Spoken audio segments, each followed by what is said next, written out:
This gala affair, we host this once a year. We honor the most prestigious verbal abusers. Yeah, I mean, for me, it's like, okay, I mean, I don't, you know, whatever. I hate you. I hate you. I don't even know you, and I hate your guts. The biggest disappointment for me wasn't necessarily something on our radar going into the show. And you know this from experience, Mase, but it was that Monta GMT, the bezel. I had such a negative reactions, you know, and it's still palpably negative to the bezel on that GMT. I said, this watch, I cannot even be around. I cannot countenance being around. I remember hearing the word hate multiple times, and I believe the three guys manning the booth also overheard you. I think the one guy with sort of the salt and pepper hair was one of the creators of the brand, so I'm sure he was not pleased to be hearing such feedback. Oh, particularly following your very obsequious intro. We were probably yin. I was yin to your yang in terms of your positivity and my negativity. It was a very profound. It was probably like many things about me. It was absurdly, excessively negative. But yeah, I had a very strong reaction to that. That was, I also was funny. Yes. Yeah, just because one of the guys recognized me from last year. So he was like, we were last year, and then we chatted up, and then it's like I put on the SkyQuest, and you were like, you let him have it. That's for sure. Yeah. Also, in typical Mex fashion, I thought I was almost inside voicing it, but there's no way. They did not. In retrospect, there's no way they did not hear my giant number 2 on their design. Yeah. I mean, look, Monta's a great company. Their watches are, you know, they get a lot of positive buzz. Their watches are attractive. It's just that the bezel on a GMT just felt so darn cheap. Kudos to Worn and Wound, right? For really leveraging this venue, right? I mean, they've created this great platform for both smaller watch brands and watch geeks to get together and get their watch love on, right? We did have the opportunity to meet with Andrea Furlan of Furmari, who was really, I was shocked that he was there, given how much kind of buzz he's had, that he'd be kind of frontline pimping his watches. He said, when I talked to him yesterday, he said that the show far exceeded his expectations. He would return next year with, ideally, with another booth, right? With a larger booth, because he felt like the buzz was so strong. He said he's going to only watch, I think, in Dubai this week, or maybe this weekend. He said that's his next stop. And he showed us, I don't know if you recall, Mase, but he showed us 2 of his upcoming releases, right? The Sultan of Oman release, which I think is pending. I think it's a limited edition, maybe one of 200 or maybe smaller than that, but a limited edition to be released soon. And then he had a gorgeous blue face chrono. You know, again, it's always good to see humility, right, in the face of these creators, particularly those who've had initial success. And he was really good. I really enjoyed that interaction with him. So I think that's, in terms of kind of it's not story from an origin standpoint, but from a vision standpoint, getting able to plug into, you know, and seeing the passion of the brand. That probably had the biggest impact on me. It's cool too, because he kept those watches off to the side. He didn't want anyone to photograph it. He wanted to, you know, keep that secret, mainstream secret, right? But he was kind of letting you in on a secret, right? Kind of, he was really proud of it, right? He wanted to kind of show off. It's like, you have one in your collection, you have a Furmari in your collection. Here's someone who believes in my brand, put their money where their mouth was, and he kind of said, "Hey, look at this." which was cool, which was really cool of him to do so. Fully agree, Mace. I mean, that's what I look for, right? That's the interaction that the watch geek really wants, right? From a connectivity standpoint, it's a passion to passion interaction, right? And you saw that this guy's truly a creator, right? He had it was like this little leather satchel, right, off to the side, his little goodie bag, but he brought it out and not afraid to share that passion with you, that really, that pride of a creator, right? And that again, that's a highlight. That's a real highlight for me as well. We were walking around the watch fair and we kind of stopped, I don't know, 10 feet in front of the Oris booth. And you said, do you remember this? You said, Oris, I mean, what are they doing here? What's their purpose even? Are they really a tool watch? And I wanted to see their altimeter. We had talked about this watch right after Watches and Wonders. And so we found the altimeter on kind of the side of the booth, and we were talking to the guy there. And I would say he kind of punched you in the face with his knowledge. He just dropped a knowledge bomb all over you. And I don't know, he really explained how that watch worked, how you set it. For both of us who were extreme mountaineers, it was really helpful to hear all of that. And then and pilots. and pilots.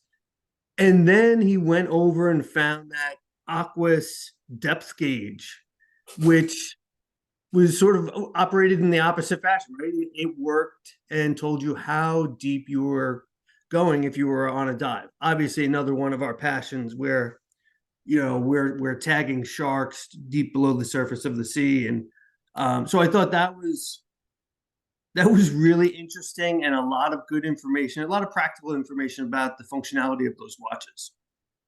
Yeah, I agree. I mean, so yeah, I remember exactly where we were when I made that comment. And, that's the thing. It's like Oris, we think about Windup as a venue to project, or for some of these micro brands to project their their strategy, their vision to watch lovers, to watch geeks, right?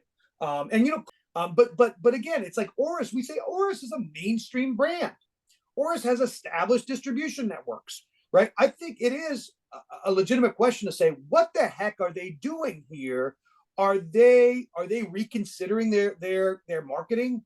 But again, just like what we talked about in the case of Andrea Furlan, it's always nice to see people who are humble and passionate about what they do. And we got the right guy, right? We got the right guy, right? Who probably knew we had a little bit of watch snob in us. Certainly I did, right? And he dropped his pants and slapped me in the face with what he brought to the table, right? There's no doubt. It definitely made you humble. Oh yeah. Oh, no doubt. You broke your back.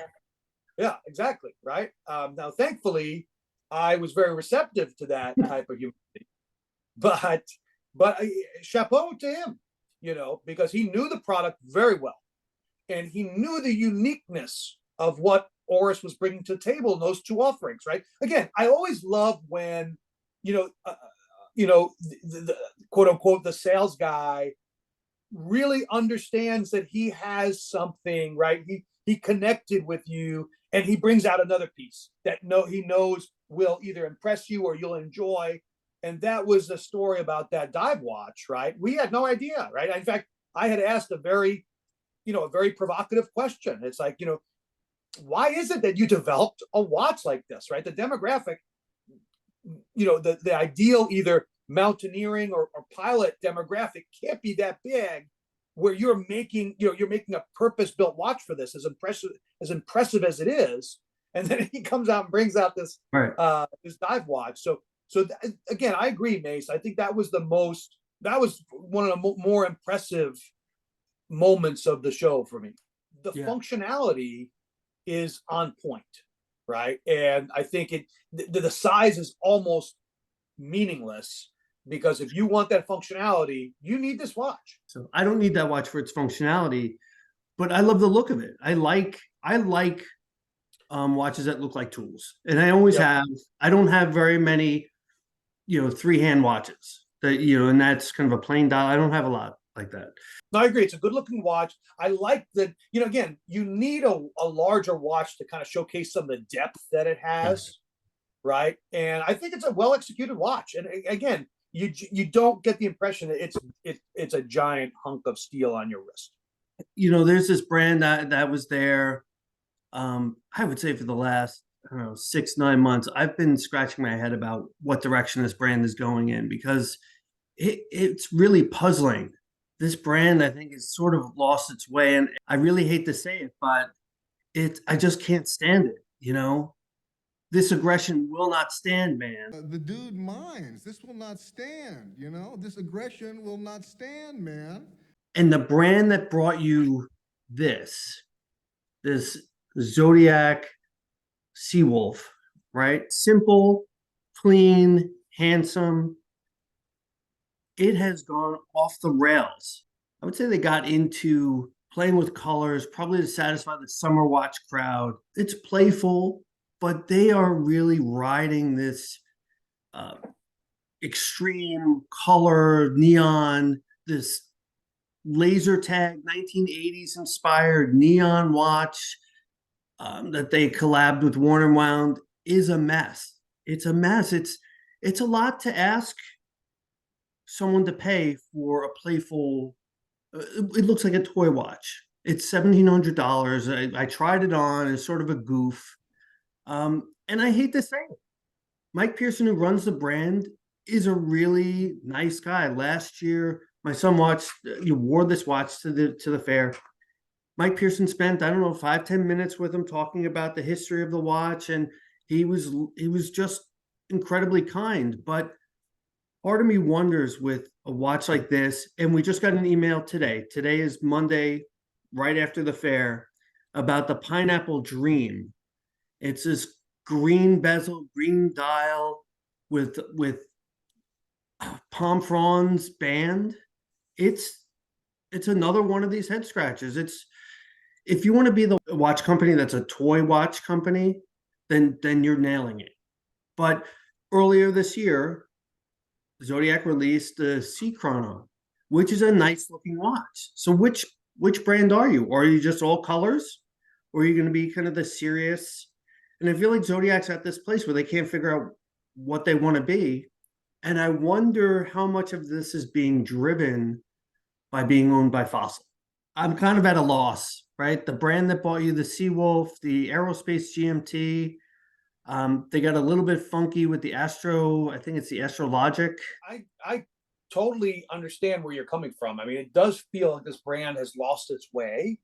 I wonder if it's a response to all the other folks, right, at the show, all these other micro brands specializing in, quasi vintage divers. I wonder if it feels a lot of encroachment on its kind of natural turf. I wonder if what Swatch's kind of buzz has done to it, right? I mean, because you look at the Moon Swatch, you look at the 50 Fathoms collab, with those wacky colors. I wonder if that's had something to do with this.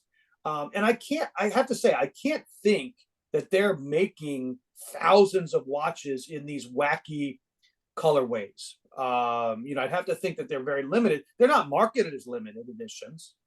Again, I think I'm underlining your confusion, because it's not clear at all what they're trying to do and who they want to be. Yeah, what is this brand? We circled back around Long Island, or the Long Island Watches booth, and those watches. And again, Mark Frankel of Long Island Watch fame has done so much for the watch community, and his really big presence here in the New York City metropolitan area.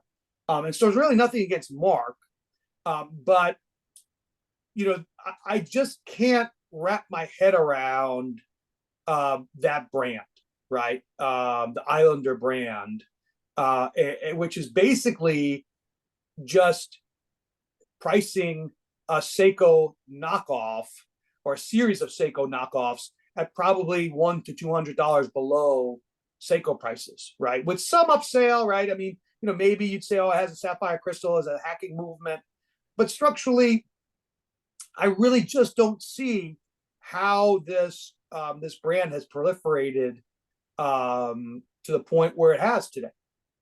Yeah, and I think someone asked me about that brand yesterday, and I said they're basically Seiko clones, right? They Right. have the same look and feel.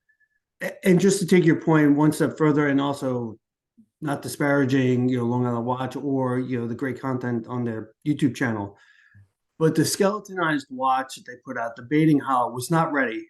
It was not ready. I took a picture of it. When you see it on this video, you'll just say that the bezel wasn't ready. It didn't look finished. It looked like it hadn't been polished, or it just looked really rough.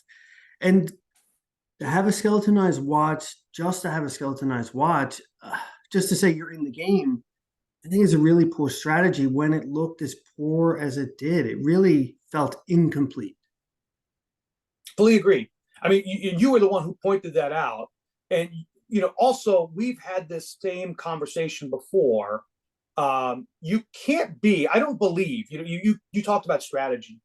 I do not believe that you can be all things to all people. And to a certain extent, that's why Invicta is so ridiculed today, right? Because they just want to make everything, right? They want to make some budget divers. They want to make some giant watches. They want to make skeletonized. And no one takes them seriously. And I feel that Mark has gotten ahead of himself and just releasing so many models over the last year and a half. And again, I don't begrudge his success. I want him to be successful, because if he is successful, then truly something good is happening in this kind of micro brand startup watch community. But I just don't believe in the strategy of making a watch, being a company that makes a watch for every scenario, right? You look at Stova, you look at, Laco was an exhibitor at the show. It's good to have a real kind of core DNA. And then you can have a couple of things on the periphery, but you have a focus, right? And I don't think Long Island Watch has that focus today. So I think it's fair to say that Mase and I had a really good time at Windup this past weekend. It's really good to see how this venue has evolved over the last few years. And again, it's really become a platform for micro brands and watch geeks to really come together and share their passion for this hobby.